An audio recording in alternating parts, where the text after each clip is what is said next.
14:27 hours, we received phone calls that there were some roofers working at the facility here, and the roof caught on fire. We were on scene within 3 minutes. Our first arriving unit reported a working fire. They made an aggressive attack on it, called a second alarm. We have a total of 18 units currently on scene, and it's a total of 16 apartments that were involved. They're currently uninhabitable. And we had the fire under control within 45 minutes. We were able to save one dog and one cat. There are no civilians injured. 2 firefighters were treated for heat exposure, but they were not transported. And at this time, we are contacting the Red Cross for the people that live in the apartments. And currently, that's what we have to report. So it initially came in as a single alarm, and then we immediately upgraded it to a second alarm once our first due arrived on scene. When you're talking about roofers working on the roof, and this is reporting the fire, are you talking about hot tar were they working with? What were they doing? So we believe they were working with hot tar. Okay. And we don't have the full story. We don't have all the details to how the fire started, but there were approximately 9 workers up on the roof at the time when they started making the phone calls. And luckily we had a unit nearby, and we were able to make it on scene within the 3-minute mark, and really save a lot of the structure. When you're talking about hot tar, how fast and how hot that can be when you're fire-wise, is that the reason for the second alarm, because it spread so quickly? It did spread pretty quickly. So we were here within 3 minutes, and it had already, it was from one corner to the other of the apartment complex. So. Any injuries to those workers who were up on the roof? No. Luckily, they were able to evacuate and get off the roof without any issues. So we're grateful for that. And you have 16 units impacted here. Do you know approximately how many people, how many families that might be? We don't have, currently I don't have the exact number of how many people. Our command staff might have that information. We do know we have already reached out to the Red Cross, who is already mobilizing to make their way over here and assist those families. And when you're talking about having the evacuation or 2 pets rescued, any Yes. other animals perish? We don't have that information. We did do what we call a primary search for anyone possibly in the structure, in the buildings.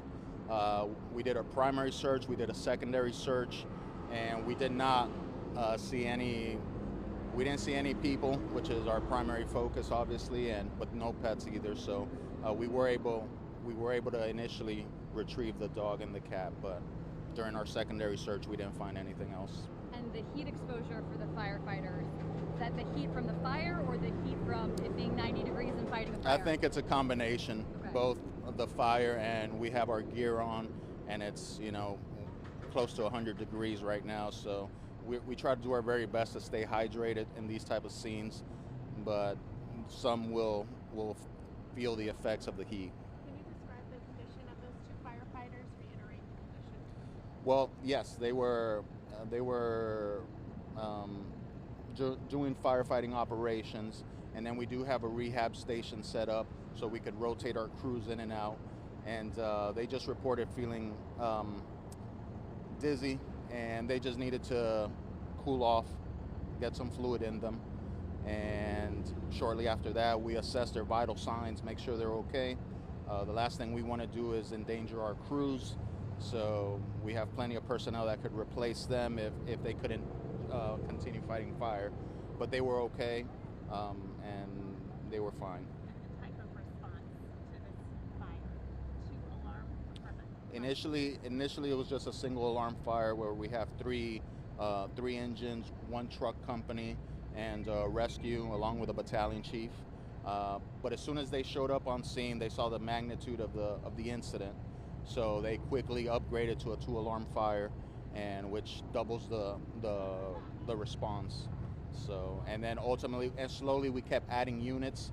So we have a total of about 18 units on scene right now. How many firefighters does that equal? Approximately, Approximately. we could call it 50 firefighters. Okay. And the configuration of the condominiums, they're two-story condominiums? I believe they're single story. Okay. And obviously you have a first floor and a second floor. Okay. Yes. And then this building that was impacted, are there other buildings that were impacted as well, or just one? Just one. We will confirm, make sure there weren't any exposures. But as of right now, we don't report any damage as an exposure. Is a lot of the heat and fire damage to the top units Correct. and the bottom units, are they mostly impacted by water damage? Correct. That's exactly right. You were able to contain this fire in 45 minutes. Can you walk us through the next steps now here on scene? Well, we were able to contain the fire within 45 minutes. However, we continue looking for hot spots. We want to make sure that it doesn't rekindle. We want to make sure we do the job correctly the first time. So the next few hours is going to be just making sure that everything is out. Just to reiterate, there were roofers On the roof at the time the 911 call started coming in. Yes. about 9. About 9 roofers. That's correct. Any injuries there? No injuries there. So. Lieutenant, anything that you wanted to add that we didn't ask you? No, I'm just grateful that there were no injuries to the civilians, no injuries to the firefighters. We're grateful we were able to get both pets out, and unfortunately, these type of things happen where structures catch fire. But I think the most important thing is the health and safety of the people. So we're grateful we were able to have such a quick response and really bring the fire under control in such a quick amount of time. And thank you. Yes, ma'am. How many people are displaced? We don't have an exact number of the number of people. It's 16 units, so they're fully occupied.